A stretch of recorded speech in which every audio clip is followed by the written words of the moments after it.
Dito sa baba, makikita nyo na kung saan kayo magsasubmit ng rate ninyo. Sabi natin kanina, kung ang minimum na gusto nating matanggap is $5, gawin nating $6.50. Bakit? Kung $6.50 ang sisingilin natin, after the 15% freelancer service fee, makukuha nyo is $5.52.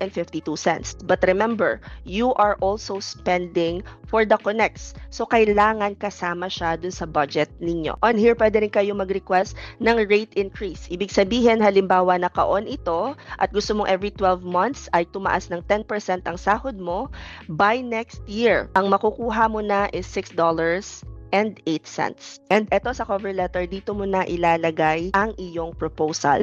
Now, let me show you something that you can do para mas plakado ang proposal ninyo nang hindi nag-fake it till you make it. It is pretty simple. But, kailangan marunong na muna kayong gumamit ng ChatGPT. And kung marunong na kayo, feel free to take a screenshot of this prompt that you can use to create your Upwork proposal. So, paano nga bang gamitin ito? As you can see, hindi tayo naka-premium when it comes to ChatGPT, so everyone should have access dito sa gagawin natin. Number 1, for all of my mentees, alam nyo na meron kayong listahan ng inyong experience. Kung kayo naman na hindi pa namin mentee and you wanna join, i-check nyo na lang yung link dyan sa description box on how to join our class. You can also start by creating a list sa isang Google Doc ng lahat ng experience ninyo, including your task. Pagkatapos, i-save nyo siya at i-download nyo as PDF. Once you have your experience list ready, all you have to do is again, paste yung prompt natin, go to the job post, and copy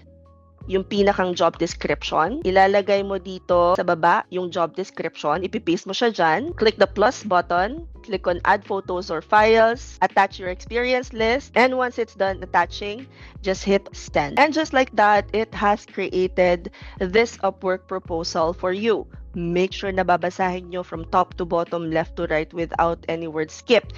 And make sure na tama yung information na nilagay niya dyan. It would also give you the matched skills based on the job post. So that way, makikita mo na kagad kung yung mga transferable skills mo or kung bagay ka nga ba talaga mag-apply dun sa position na yon. Pero, as you can see, masyado siyang mahaba. You might want to talk to ChatGPT and say, can you create a shorter proposal and add stronger call to action? Kasi ang AI, magaling yan kung magaling yung gumagamit. So you have to introduce yourself. You have to be able to align kung ano yung functions. So kausapin mo. Sabihin mo mas maigsi. And eto na. Pagkatapos kong basahin to, ika-copy ko lang siyang ganyan. Balik ako dito sa pagsisubmit ng proposal. I paste it. Make sure na babaguhin mo to. At babasahin mo ulit top to bottom, left